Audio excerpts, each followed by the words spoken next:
Morning દોસ્તો, આજે આપણે ધોરણ 12 એકમ 6 વિષય ગુજરાતી નો છઠ્ઠો એકમ ભણવો છે.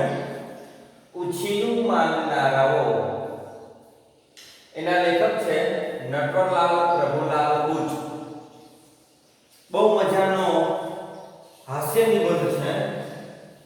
રામ રોટી બીજી નામના સાહિત્ય ગ્રંથમાંથી લેવામાં આવેલો આ હાસ્ય નિબંધ છે. ઉછીનું માંગનારાઓ.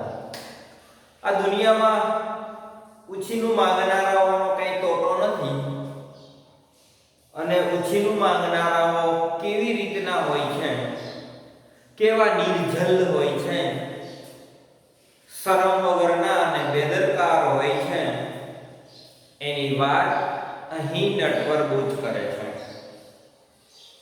તો સૌપ્રથમ ઉછીનું માંગનારા હાસ્ય નિબંધના લેખક નટવરલાલ પ્રભુલાલ બુચનો પરિચય જોઈ લઈએ. તો કે નટવરલાલ પ્રભુલાલ બુચનો જન્મ 19/10/1906 અને તેમનું અવસાન 9/1/2000 માં થયું હતું. નટવરલાલ પ્રભુલાલ બુચ નો જન્મ ગોંડલ ગામમાં થયો હતો. તેમણે BA MA ની ઉપાધિ પ્રાપ્ત કરી હતી. તેમણે ઘરશાળા, દક્ષિણામૃત, ગ્રામ દક્ષિણામૂર્તિ જેવા વિસ્તારોમાં અંગ્રેજી શિક્ષક તરીકેની સેવા બજાવેલી છે. તેમણે લોક ભારતી સણોસરામાં મહાવિદ્યાલયમાં અધ્યાપક તરીકે પણ તેઓ રહી ચૂકેલા છે. તેમના હાસ્ય નિબંધોમાં મુખ્યત્વે રામરોટી પહેલી, રામરોટી બીજી, જેને આપણે બનાવટી ભૂલો તરીકે પણ ઓળખીએ છીએ, અને રામરોટી ત્રીજી, આવા અનેક સાહિત્યિક ગ્રંથો નટવરલાલે આપ્યા છે. તેમણે પોતાની નોંધપાત્ર કૃતિઓમાં હાસ્ય જ ભર્યું છે. તેમની દરેક કૃતિ વાંચો, મજા આવે, હસીને હળવા ભૂલ થઈ જવાય એવી એમની કૃતિઓ હોય છે. તો આવી હાસ્યસભર કૃતિઓ લખવા બદલ નટવરલાલ બુચને જ્યોતેન્દ્ર દવે હાસ્ય લેખક પારિતોષિક પ્રાપ્ત થયો છે. ત્યારબાદ દર્શન ફાઉન્ડેશન દ્વારા દર્શન એવોર્ડ પણ તેમને એનાયત કરવામાં આવેલો છે. તો આવા નટવરલાલ બુચનો પરિચય છે. હવે આપણે તેમની કૃતિ જોવી છે. તો તે કૃતિનું નામ છે ઉછીનું માંગનારા. તો અહીંયા નટવરલાલ બુચ બે વર્ગ આપણી સમક્ષ રજૂ કરે છે. એક શોષક વર્ગ અને બીજો શોષિત વર્ગ. એક જે શોષણ કરનાર છે શોષિત, અને જેનું શોષણ થાય છે તે શોષક. શોષણ કરે છે એટલે કે ઉછીનું માંગનાર અને ઉછીનું આપનાર એવા બે વર્ગોની વાત અહીંયા નટવરલાલ બુચ સાહેબ કરે છે. કે માણસ કેવો છે, આજે શોષિત છે. શોષણનો પ્રશ્ન આવે ને ત્યારે આપણને થાય કે માણસ આર્થિક રીતે જ શોષણ કરતો હશે, પણ ના, એવું નથી. ક્યારેક માનસિક શોષણ પણ થતું હોય છે, જે અહીંયા આપણે જોવાનું છે. કે તમારી પાસે કોઈ માંગે ને તો તમારા મોતિયા મરી જાય. મારી પ્રિય વસ્તુ હોય, મારી સુંદર મજાની કાર, કોક મારી પાસે માંગે ને તો તમારો મોતિયા મરી જાય. પેલા નહીં ક્યાં આવ્યું, શરમ વગરનો છે સાવે. આવું આપણા ઘરમાં નાની વસ્તુથી લઈને અનેક વસ્તુ લોકો માંગવા આવે છે. નાનામાં નાની તમને કલ્પના ન થાય. ટાકણી આપો ને, આજે મારા ઘરે મીઠું ખતમ થઈ ગયું છે, મીઠું આપો ને. મસાલો થોડો 2 દિવસથી પતી ગયો છે, થોડો મસાલો આપો ને. આવી નાની નાની ઘરવખરીની વસ્તુ પણ માંગતા લોકો અચકાતા નથી. તો આવી રીતે માણસ શોષણ કરે છે. શોષિત વર્ગનું. આજે ઉછીનું માગી માગીને લોકો પોતાનું જીવન ચલાવતા હોય છે ને મજામાં ચલાવતા હોય છે. એમને કઈ પરવા હોતી નથી કે કોઈ મને કહેશે, શું કહેશે, કાંઈ નહીં. મતલબ તેમને માન સન્માન કે અપમાનની કોઈ પેડી હોતી નથી. એ તો એમનું માગવામાં જ મસ્ત હોય છે. એટલું જ ને એમને ઇજ્જતની નથી પડી કે આપણે આટલું નાનું નાનું માગવા જઈશું તો આપણી બે ઇજ્જતની થશે. ના રે ના, ભલે થાય ને, મળે છે ને. મેં આવા સમાજમાં લોકો જોયા છે કે આજે સારો સંપન્ન માણસ છે છતાં મફતનું ખાવા મળે છે ને તો ત્યાં પહોંચી જાય છે. પોતાનું રોજ પાડીને, પોતાના કામનો દિવસ બગાડીને 500 રૂપિયા રોજ લેવા વાળો જો 300 રૂપિયા કંઈક મફતમાં મળતા હોય ને તો ત્યાં ઉછીનું માંગવા પહોંચી જાય છે. આવા લોકો પણ મેં સમાજમાં જોયા છે. એટલે આવી રીતના લોકો છે ને એ માનસિક શોષણ કરતા જોવા મળે છે. તો અહીંયા પ્રસ્તુત જે નિબંધ છે એ રમૂજ શૈલીમાં આપણી સમક્ષ નટવરલાલ બુચે રજૂ કર્યો છે. રમૂજ શૈલી એક મજાની આનંદ કરતા હાસ્યસભર નિબંધ છે કે નટવરલાલે રજૂ કર્યો છે. તો આપણે જોઈએ ઉછીનું માંગનારાઓ કેવા હોય છે. તો સામાન્ય રીતે મેં આગળ વાત કરી કે માણસની એક માન્યતા હોય છે કે માણસ આર્થિક શોષણ કરતા હોય છે. એટલે પૈસા આપણી પાસે લે અને પછી આપે જ નહીં. આપે તો બહુ મોડા આપે. જ્યારે આપણે તેની જરૂર ન હોય ત્યારે આપણને આપે. આવું પણ બને. એટલા માટે એવી તમારી સમજણ ખોટી છે. બુચ સાહેબ એમ કહે છે કે આર્થિક જ શોષણ નહીં, લોકો આપણું માનસિક શોષણ પણ કરતા હોય છે. માણસને આજે શરમ નથી કે પૈસા મંગાય કે ન મંગાય. મંગાય તો કેટલા સમયમાં પાછા આપી દેવા પડે, અથવા તો દેવાય કે ન દેવાય, દેતા જ નથી. આવા ઘણા બધા પ્રસંગો મારા અને તમારા બધાના જીવનમાં પણ હશે કે બુચ મારું સમાજ હોય છે અને આપણું થોડું ઘણું કરતા રહેતા હોય છે. આમ જોવા જઈએ તો શોષણ કરવા વાળો વર્ગ કાયમ શોષણ જ કરતો રહે છે અને ભોળા માણસો હોય, નિર્દોષ માણસો હોય, એનું કાયમ શોષણ જ થતું રહે છે. એટલે આ વર્ગ અહીંયા નટવરલાલે આપણી સમક્ષ રજૂ કર્યો છે. ઉછીનું માંગના માણસો લગભગ અપરિગ્રહી હોય છે. યાચક વૃત્તિના, ધ્રુષ્ટ, નિર્જલ, બેદરકાર. બે વાક્યમાં પૂછે માણસ કેવો છે? આવો છે, નિર્જલ છે, ધ્રુષ્ટ છે, બેદરકાર છે. બેદરકાર, કાળજી વગરનો. નિર્જલ, શરમ વગરનો. નિર્જલ, શરમ વગરનો. આવો વર્ગ માંગનારો છે એ બેદરકાર છે. એક વખત તમારી વસ્તુ લઈ ગયો તો લઈ ગયો, પછી પાછી દેવા આવે તે, અથવા તમારે 10 દાન કેવું પડે પેલા મારી વસ્તુ તો પાછી દઈ દેજે. ઈ દેવા આવે તો પેલા આપણે લેવા જવું પડે. આવી રીતના કાળજી વગરના લોકો, નિર્જલ, શરમ વગરના લોકો આ માંગનારા હોય છે. એકદમ ધૃષ્ટ વૃત્તિના, નાલાયક વૃત્તિના આ લોકો હોય છે. ઉછીનું માંગનારા શોષકો પરોપજીવી વનસ્પતિની માફક પોતે ઉછીનું માંગવા સિવાયની બીજી કશી તકલીફ લીધા વગર બીજાનો ભોગે પોતાનું જીવન જીવતા હોય છે. આ ઉછીનું માંગના વાળા છે કે કામ ધંધો નથી કરતા. કામ કરીને આમથી મહેનત કરીને પુરુષાર્થ કરીને મેળવવું એના કરતા તો માગી લેવું સારું. પણ ઘણા બધા એવા મહાપુરુષો છે એ એવું માને છે કે માગવા કરતા મરી જવું સારું. જીવનમાં માગવું તો જોઈએ જ નહીં એવું ઋષિઓ સંતો કહે છે કે નહીં, હું માગીશ તો નહીં, મારા પિતા પાસે નહીં, ભગવાન પાસે પણ નહીં માંગવું. આવી અયાચક વૃત્તિ વાળા લોકો પણ આ દુનિયામાં છે. એટલે આવી રીતના માણસો કે ક્યારેય ન માંગે, પણ અમુક આવા ધ્રુષ્ટ, નિર્જલ, શરમ વગરના, બેદરકાર, કાળજી વગરના આ લોકો માંગ્યા વગર રહેતા નથી, એટલે પોતાનું જીવન છે ને એ માંગીને જ ચલાવવાનું સમજવામાં માને છે. તમે માંગીને ચલાવો મજા આવે, ખોટું અમથું તો પુરુષાર્થ કરો, પણ શરમ જ નથી શું માંગવું એની પણ એમને ખબર નથી. મીઠું, મસાલો, હળદર, તેલ જેવી વસ્તુ તો માંગે જ છે, સાથે સાથે કિંમતી વસ્તુ પણ લઈ જાય. કેવી? તો કે કેમેરો.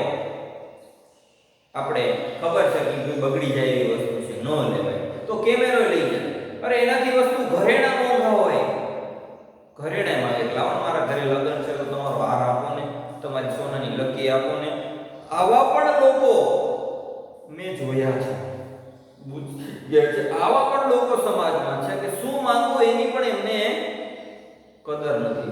ઘર વખરીથી માંડીને, ટાંકણીથી માંડીને, આજે ઇલેક્ટ્રિક સાધનોથી લઈને મોંઘામાં મોંઘા આભૂષણો સુધી તે માંગે છે અને એમાં જ રચો પચો રહે છે.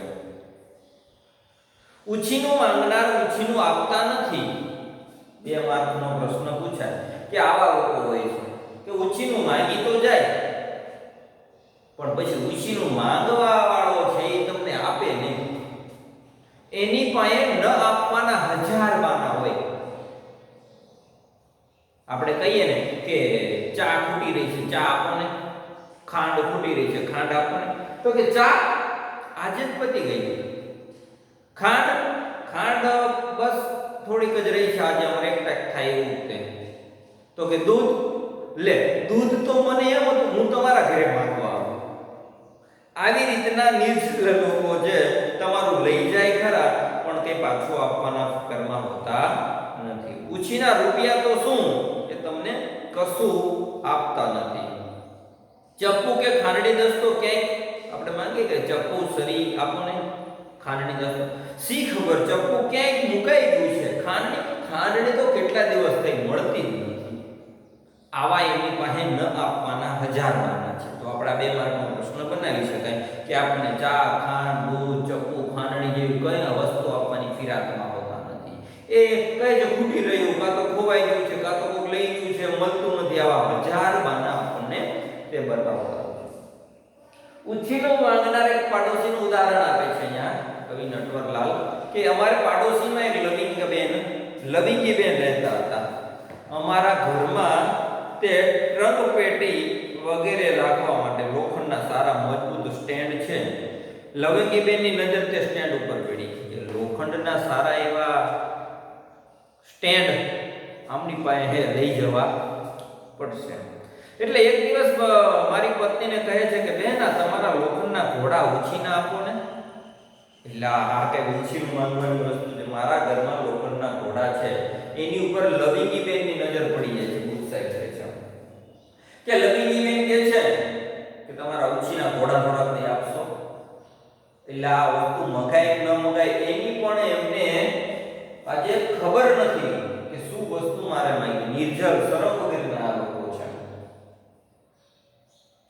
પણ પછી કહે છે કે આ કઈ વાંધો નહીં, લઈ જાઓ. એના બદલામાં કે તો એક કામ કરો, એટલે ઈંટું મૂકવાની છે એ ઈંટું આપો ને. મારા પાસે ઈંટું ક્યાં લેવા જાય ઘોડા નીચે મૂકવા માટે. કેવી ધૃષ્ટતા તમારા ઘોડા સાથે મારા ગધેડો રાખો. મારી પત્નીના મનમાં આશ્ચર્ય અને ગુસ્સાના ભાવો જાગૃત થયા હતા. આખરે સંયમ રાખી તેણે શાંતિથી કહ્યું, લવિંગીબેન અમે અમારા ઘોડાથી રોડવી લઈશું. ઈંટો ભલે તમારી પાસે છે, તમે લઈ જાઓ. મનમાં ગુસ્સો આવતો હતો, પાડોશીને શું કહેવું, લઈ જાઓ તમે, ઈંટો લઈ જાઓ, ઘોડો લઈ જાઓ, અમે અમારા મનથી ચલવી લઈશું, તમે ચિંતા ન કરશો. આવા લોકો હોય છે, ધૃષ્ટ લોકો એને અહીંયા ગુસ્સાઈ કહે છે. ઉછીનું માંગનારાઓની નજર ગીધ જેવી હોય છે, ગીધ જેવી.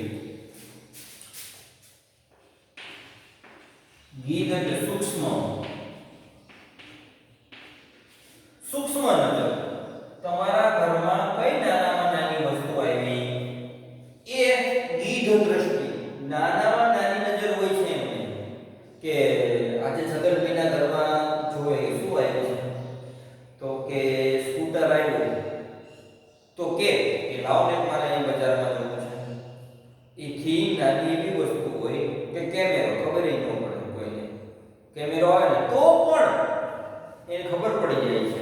એટલે ગીધ દ્રષ્ટિ રાખ. ઉછીનું માંગનારની દ્રષ્ટિ કેવી હોય છે? ગીધ દ્રષ્ટિ હોય છે, સૂક્ષ્મ દ્રષ્ટિ હોય છે, નાનામાં નાની નજર હોય છે.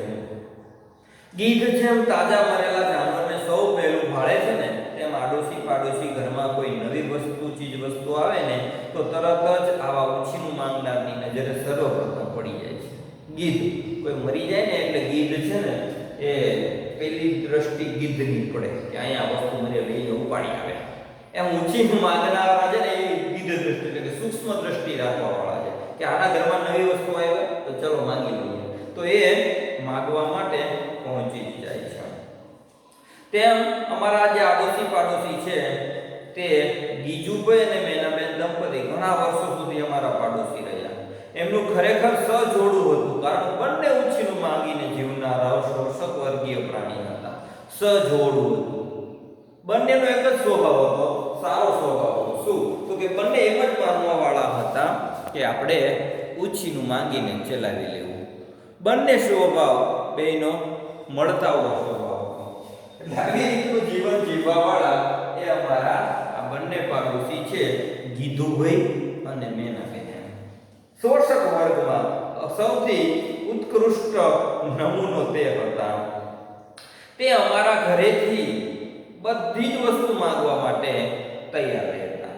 એ હજુ અમે નવી વસ્તુ લાવ્યા હોય, ઉદ્ઘાટન પણ ન ગયું હોય વસ્તુનું, દાખલા તરીકે ઝેરણી લાવ્યા હોય છાસની, હજુ ઉદ્ઘાટન ન કર્યું હોય તો ગીધ દ્રષ્ટિ ગીધુભાઈ અને મેનાબેન પહોંચી જાય અને કે તમારી ઝેરણી આપો, મારે આજે છાસ છે ને તે વલોવી છે.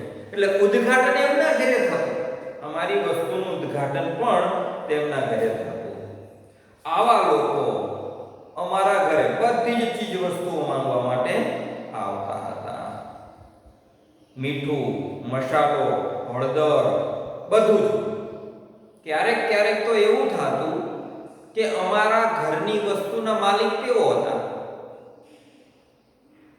અમારી વસ્તુના અમે ટ્રસ્ટીઓ હતા, સાચવતા હતા. તે ઝેરણી અમારે જોઈતી એમના ઘરે જ લેવા જવું પડે, સરી અમારે જોઈતી હોય તો એમના ઘરે લેવા જવું પડે, કારણ કે અમારી વસ્તુ બધી એમના ઘરે જ હોય. આવું પણ અમને ક્યારેક થતું. નોટ, પેન, પોસ્ટકાર્ડ, દરેક વસ્તુ આ લોકો માંગવા માટે પહોંચી જતા. ઉછીનું માંગનારાઓની ખાસિયત એ હોય છે કે તેઓ લીધેલી વસ્તુ ઉપર બેપરવાહી હોય છે. એમને પરવાહ નથી હોતી, બેપરવાહી.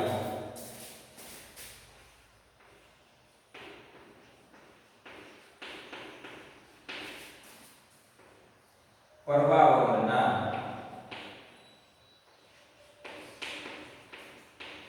કદર વગરના એમ કહી શકાય. પરવાહ વગર, બેદરકાર, બેપરવાહી એટલે કે પરવાહ વગરના લોકો હોય છે. એમને પરવાહ જ નથી.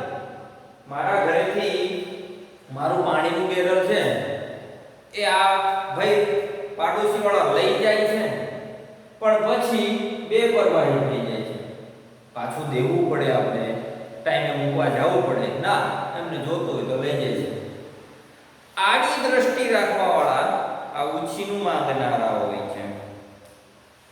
તેમને કોઈ પરવાહ જ નથી કે આ વસ્તુ આપણે દેવા જવું જોઈએ. થોડા વર્ષો પહેલા નારંગીનો રસ કાઢવાની નવી જાતના કાચના સંચા નીકળેલા. નારંગીનો રસ કાઢવાના નવી જાતના નારંગીના સંચા હતા, કાચના હતા. એ હું લાવ્યો હતો. હજુ લાવ્યો હતો ત્યાં બાજુવાળા આપણા પાડોશી કોણ? ગીધુભાઈ અને મીનાબેન. એને લેખકે જ ગીધ દ્રષ્ટિ ગીધુભાઈ અને મિની દ્રષ્ટિ મીનાબેન. મિની દ્રષ્ટિ નાની દ્રષ્ટિ, ગીધ દ્રષ્ટિ સૂક્ષ્મ દ્રષ્ટિ. નાનામાં નાની ને સૂક્ષ્મ દ્રષ્ટિ વાળા ગીધુભાઈ અને મીનાબેન અમારા ઘરેથી કાચનો સંચો છે મોસંબી નારંગી કાઢવાનો લઈ જાય છે. પેલા તો આવીને કહે છે હવે બીજો લાવો ને ત્યારે બ્રિટિશ બનાવટનો લાવજો. એ સંચો નારંગી કાઢવાનો લઈ જાય છે. થોડી વારે ગીધુભાઈ આવ્યા ને કહે ભલા ભાઈ આવો જાપાનીઝ માલ ન લેતા હોય તો હજુ તો આપણે તો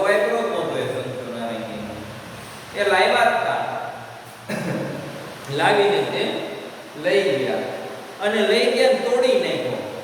અમારે તો જો વપરાણો જ નહોતો, દૂધ પી ગયા છે. એ તો લઈ ગયા ને તોડીને લાવ્યા, તોડીને લઈને આમાં ગજકાવે છે. એટલે આવો લવાય, આવો જાપનીસ માલ ન લાવતા હોય તો. હવે તમે બીજી દાર લેવા જાઓ ને તો પેલા કાસમ ભાઈ છે ને, હાઝમ કટલેરી વાળા, હાઝમ કટલેરી વાળા, એમની ત્યાંથી લેજો. એમને બહુ સારો માલ હોય છે. એમને એમ નથી થતું કે મારે લેવા જવું જોઈએ, મારે લેવું જોઈએ ના. એમને બુથ સાઈડ તો તોડી નાખ્યો. હજુ તો સલાહ એમને આપે કે અહીંથી લેજો. અને જો કદાચ તમારે એકલા ન જવું હોય તો મને કાસમ વાળા છે એ મને ઓળખે છે, મને સાથે લેતા જજો, આપણે સાથે જઈશું, તમને અપાવી દઈશું. વાપરવાનો એ નહીં છે. અને તો પણ કે છે કે મને સાથે લઈ જજો. કીધું ભાઈ કે અરે ના, એ તો મને પણ પીસી નાખે એવો છે, બાકી સંચામાં તળ પહેલેથી જ હશે. દુકાનદારે તમને એવું કેટલું આપ્યું હોય છે. કીધું ભાઈ કે છે મને તો લાગતું હતું કે ના સંચામાં તો એવું કઈ નહોતું. દુઃખ કે જે સારો જ હતો, તમે તોડી નાખ્યો એમ નથી કહેતા. અમારી ઘણી બધી ચીજ વસ્તુઓના માલિકી અમારી, પણ કબજો બીજું કોઈ દંપતીનો જ રહેતો. માલિક ને કબજો એમનો, કારણ કે વસ્તુ તો તેમના ઘરે જ રહેતી અને જ્યારે જરૂર પડે ત્યારે અમારે તેમની પાસે માંગવા માટે જવું પડતું. અમારું શાક સુધારવાનું ચપ્પુ આ રીતે મોટા ભાગે તેમના ઘરે હતું. ચપ્પુ, શાક સુધારવા માટેની સરી મોટા ભાગે એમના ઘરે જ રહેતી હતી. અમારે જ્યારે શાક સુધારવાનું થાય ત્યારે અમારે મોટા ભાગે એમની પાસે લેવા જવું પડે. એમની પાસે જો શાક સુધારવા માટે ચપ્પુ પણ ન હતું. એટલે અમને એમ થયું, સાહેબ કહે છે અમને એમ થયું આ કરતા બીજું ચપ્પુ લઈ આવી અને એક એમને જ આપી દીધી અને કેવી કે આ તમે જ રાખજો કાયમ, અને તમે જ રાખજો, પાછું ન આપતા. એટલે એક દ્રષ્ટિ એવી પણ હતી કે આપણે આવું કરીએ ને તો એ ગીતુભાઈને મીનાબેનને થોડી શરમ થાય તો બીજી વખત આપણા ઘરે માંગવા ન આવે, નિર્જલતા થોડીક અનુભવે. પણ આ તો એનાથી ઉલટું થયું. શરીર લેવા ગયા ને એટલે પેલા મેં કીધું સારું કર્યું, લો તમે શરીર અમારા માટે લાવ્યા, અમારી એક ચિંતા તો દૂર થઈ. આવા લોકો ખુશીનું માંગવા એને શરમ તો છે જ નહીં કે આપણને દેવા આવ્યા છે તો આપણાથી કંટાળીને આવ્યા છે, આપણને નવું ચપ્પુઆ ક્યારે આપવા માટે આવ્યા છે એવી લેસ માત્ર શરમ તો છે જ નહીં. તો આવી રીતના લોકો ખુશીનું માંગનાર હોય. સારું કર્યું, લો અમારે એક ચિંતા તો દૂર થઈ. આટલે સુધી તો ઠીક, પણ ચોર કોટવાળને દંડે ને તેવી તેમણે કહ્યું હાલો સભી તો મફતમાં લઈ લીધી, કાંઈ કીધું નહીં, ત્યાં સુધી તો ઠીક, પણ ચોર કોટવાળાને દાટે ને એવું પાછું આ દંપતી અમારી યારે કહે. શું થયું ખબર છે? એક વખત હું શરીરથી કોળું સુધારતો હતો. કોળું એક પ્રકારનું ફળ છે. કોળું સમારતો હતો અને કોળું સમારતા એ ચપ્પુ બોલો ભાંગી ગયું અને ભાંગીને સારું કર્યું ત્યાં ઉડીને પડ્યું. નહીતર જો સામે પાછી મીના બેઠી હતી, મીની દ્રષ્ટિ મીના બેઠી, જો એને લાગી ગયો તો મારે વિધવા થવાનો જ વારો હતો.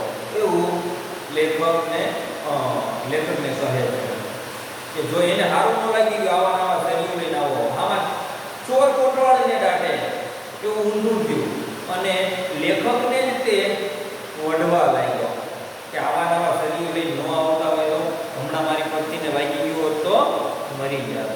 પણ હવે જો નવું લેવા જાવ ને તો ક્યાંથી લેવાનું? ઓલા આપણા હાઝમ કટલેરી વાળા ત્યાંથી લેવાનું. એની પાસે બહુ સારી ક્વોલિટીના હોય છે, બહુ સરસ મજાના શરીર ચપ્પા તેઓ રાખે છે, તેની પાસેથી લેવાનું. મેં કહ્યું લેખકે સારું થયું, જે થયું તે થયું, પણ હવે કઈ વાંધો નહીં, તમારું ઘર દંપત્ય શરીર તો ચપ્પુ તો કઈ વાંધો નહીં તૂટી ગયું, પણ તમારું દાંપત્ય જીવન તો બચી ગયું ને. તો ચાલો ઈમાનમાં આપણને ચા પાણી પી દો.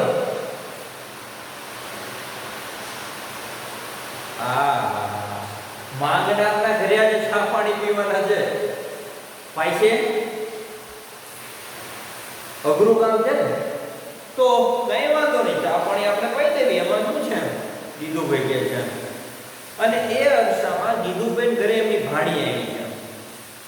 ભાણીને કહે છે, જા ભાણી, આપણે બાજુમાં બે છે ને આપણું ઘર, ત્યાંથી કાકીને બોલાય કે આજે ચા પીવા આપણા ઘરે આવે. અને હા, ચા અને ખાંડ પાછી લેતી આવજો ઉછીની, આપણી પાસે ખૂટી રહી છે. ચા એના ઘરે પીવાનું છે, ઉછીનું માંગવાનું છે લેખકના ઘરે.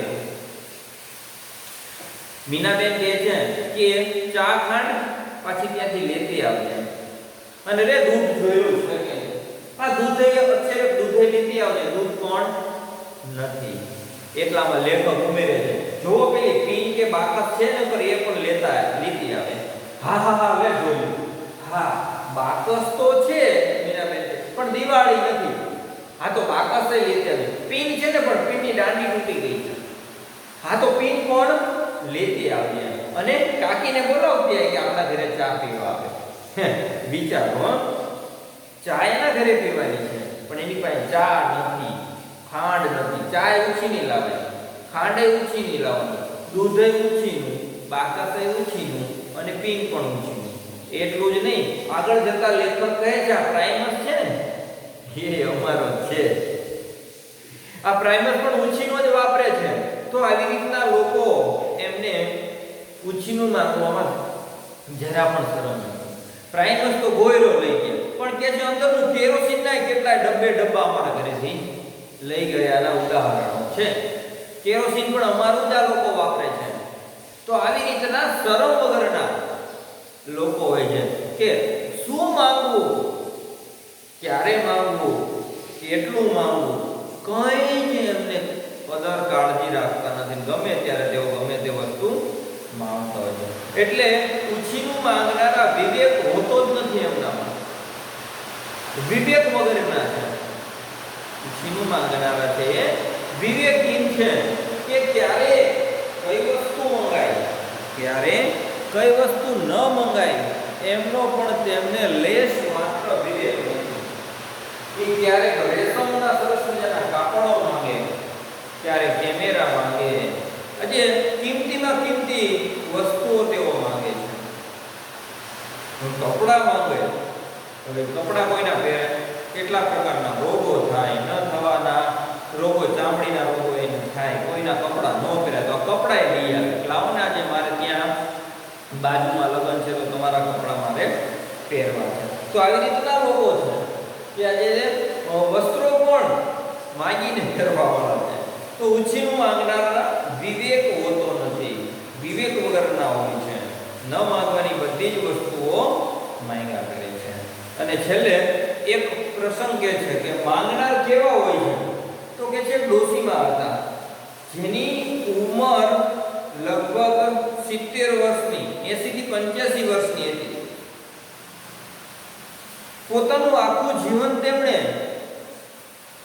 ઉછીનું માગીને ચલાવ્યું. એટલે ડોશીમાનું નામ જ પડી ગયું ઉછી ડોશી. ઉછીનું માંગીને તે પોતાનું જીવન યાપન કરતી હતી. 80-85 વર્ષ થયા તો માંગવાની વૃત્તિ નાનપણથી છેક સુધી તેની તેજ. છેલ્લે થયું એવું કે ડોશીમાં માંદગીમાં છે, ખાટલામાં છે અને વેદરાજ આવે છે. વેદરાજ રાતના ડોક્ટર એને આવે છે અને વેદરાજની નાડી તપાસે છે. નાડી એટલે નસ.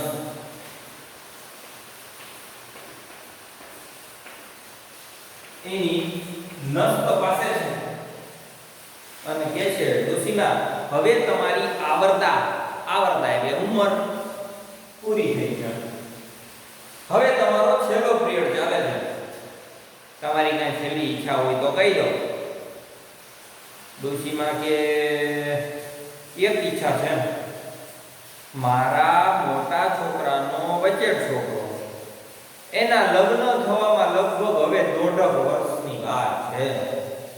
જો બટા તારે તો કઈ છોકરા થયા છે નહીં, તારું 2 વર્ષનું આયુષ્ય ઉછીનું આપ ને તો મારે મારા છોકરાના લગ્ન જોઈ છે.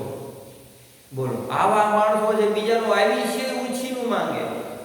અને કહેવત એવી છે ને કે આખી જિંદગી જેવું તમે કર્યું હોય ને એવો છેલ્લે વિચાર આવે. આખી જિંદગી તમે જીવા હોય ને એવું જ છેલ્લે આપણે યાદ આવે. એટલે તો કીધું છે કે જો છેલ્લે મૃત્યુના સમયે રામ બોલી જાય ને તો એને મોક્ષ મળી જાય, એને મુક્તિ મળી જાય. પણ રામ છેલ્લે આવે, જેને આખી જિંદગીમાં રામના કામ જ નથી કર્યા, રામના વિચારો જ નથી વાગોડ્યા, રામના વિચારો કોઈને કહ્યા જ નથી, રામાયણ કોઈ વાંચી નથી, તો એને છેલ્લે રામ જીવનમાં યાદ આવે ન જ આવે. એટલે આખી જિંદગી, ગીતામાં કીધું છે કે આખી જિંદગી તમે જેવું જીવા હોય ને એવું છેલ્લે યાદ આવે. એટલે રામ શબ્દ જો છેલ્લે બોલાઈ જાય તો મુક્તિ મળી જાય. પણ એ રામ ક્યારે બોલાય તો આખી જિંદગી પ્રભુમય જીવન જીવવું જોઈએ, ભક્તિમય જીવન જીવવું જોઈએ, રામના કામ કૃષ્ણના વિચારો ઘર ઘર સુધી લઈ જવા જોઈએ, તો છેલ્લી ઘડીએ રામ આવે, નહીં તો રામ શબ્દ આવે નહીં. એટલે છેલ્લે જો મોક્ષ જોઈતો હોય તો આખું જીવન એવું જીવવું જોવું જોઈએ. આખી જિંદગી આપણે ગુંડાગર્દી કરી હોય, અનીતિને અત્યાચારનું ખાધું હોય, એવું માંગીને ખાધું હોય, દુષ્ટતા, દુર્જલતા, માન અપમાન વગેરેનું આપણે જીવા હોય તો એને કઈ ભગવાન મોક્ષ ન આપે, એને પાછો બીજો જન્મ બીજી યોનિમાં લેવો પડે.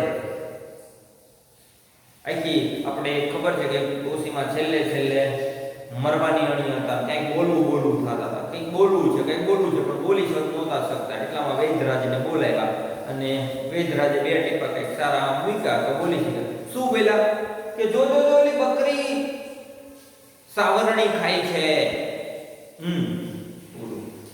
આટલું બોલવાનું કેટલું કર્યું, મતલબ સારું છેલ્લે બોલાય જ નહીં. આખી જિંદગી તમે આવું જીવા હોય તો એવું જ બોલાય. તો આ ઊંચી ડોશીની વાત છે કે ઊંચી ડોશીએ આખી જિંદગી બધું ઊંચીનું જ માંગ્યું છે. અને હવે છેલ્લે શું મગજમાં આવે, એટલે છેલ્લે વેદરાજ કહે છે કે હવે તમારો છેલ્લો સમય છે. તમારે ઊંચી ડોશીને કહે છે 80-85 વર્ષના ડોશીને કે તમારે છેલ્લી કઈ ઈચ્છા હોય તો બોલો. તો શું ઈચ્છા હોય તો કે તારું બેટા 2 વર્ષનું આયુષ્ય મને મારા મોટા છોકરાના વચ્ચે છોકરાને પરણતો જોવો છે. અને એને ચમત્કાર ગણો તો ચમત્કાર, અને આશ્ચર્ય ગણો તો આશ્ચર્ય. થયું એવું કે તે દિવસે વેદરાજનું અવસાન થયું અને ડોશીમાં વળતા પાણીએ થયા. વળતા પાણીએ સાજા તાજા થઈ ગયા, મજાના થઈ ગયા. અને આમ કરતા કરતા એણે પોતાના મોટા છોકરાના વચ્ચે છોકરાને પરણતો જોયો. 2 વર્ષ કાઢી નાખ્યા. એટલે ઓલા વેદરાજના અને 2 વર્ષ ઉછીના મળ્યા કે સી ખબર, જવા દો. એમ કે જેને આશ્ચર્ય ગણો તો આશ્ચર્ય ને ચમત્કાર ગણો તો ચમત્કાર. હકીકત થયું એવું કે ઉછી ડોશીને 2 વર્ષ ઉછીના મળ્યા. અને હવે પાછા બીજા 2 વર્ષ પછી પાછા ડોશીમાં છે એ માદા પડે છે. ડોશીમાને તો હજુ એ 4થી પેઢીને 5મી પેઢીને પરણતી જોવી હતી, માંદગીમાં પડે છે. ડોક્ટર વૈદ કોઈ જાતું નથી. એટલું જ નહીં, એના છોકરાએ પાછા પાસે જાતા નથી ડોશી પાસે. નહીં આ પાછી ડોશી હજુ આપણું ઉછીનું આયુષ્ય માંગશે તો એમ કરીને ડોશી પાસે કોઈ જતા નથી. ડોશીનું છેલ્લે અવસાન થઈ જાય છે. કોઈ પાસે ભરકતું નથી, એટલે કે દેખાતું નથી. એટલે આવું ઉછીનું માંગનાર લોકો, આખી જિંદગી ઉછીનું જ માગીને પોતાનું જીવન ચલાવનારા લોકો આ દુનિયામાં છે. તો આવા અનેક હાસ્યના પ્રસંગો અહીંયા નટવરલાલ પ્રભુલાલ ગુજિયા પ્રસ્તુત કર્યા છે કે ઉછીનું માંગનાર કેવા હોય છે, એમની કેવી રીતના હોય છે. તો કે શરમ વગરના, બેદરકાર, ગીધ દૃષ્ટિ રાખવા વાળા, પરવા વગરના, કોઈની પરવા ન કરવા વાળા, એને અપમાનની કોઈ ઘડી હોતી નથી. આવા લોકો ઉછીનું માંગનારા હોય છે. પછી બીજો પ્રશ્ન થાય, ઉછીનું માંગનારા શું માંગે છે? તો કે એની કોઈ સીમા મર્યાદા નહીં, કે ગમે તે માંગે. 2 માર્કમાં પૂછાય કે તેઓ પાછું આપવામાં બેદરકાર હોય છે, તે એમની પાસે આપણે કંઈ માંગવા જાવી તો એ હંમેશા એમની પાસે હજારમાં ના હોય છે, આપણને કોઈ વસ્તુ આપતા નથી. આવી અનેક વસ્તુઓ ઉછીનું માંગવાનું લિસ્ટ અહીંયા નટવરબાબુ જ આપણી સમક્ષ પ્રસ્તુત કરે છે. આપણે ઉપર તેનું વિહંગાવલોકન કર્યું છે. અંદરથી તમે શાંતિથી પુસ્તકને વાંચજો. એક એક પ્રસંગો બહુ મજાના છે, વાંચવાની ખૂબ મજા આવે એવું છે. પરંતુ અહીંયા આપણી પાસે સમય મર્યાદા હોવાથી ટૂંક સમયમાં આપણે આ પાઠને અહીંયા પૂરો કરીએ. અને સ્વાધ્યાય તમે તમારા પાકા ચોપડામાં ઉતારતા રહેજો, પાકું કરતા રહેજો. ધન્યવાદ.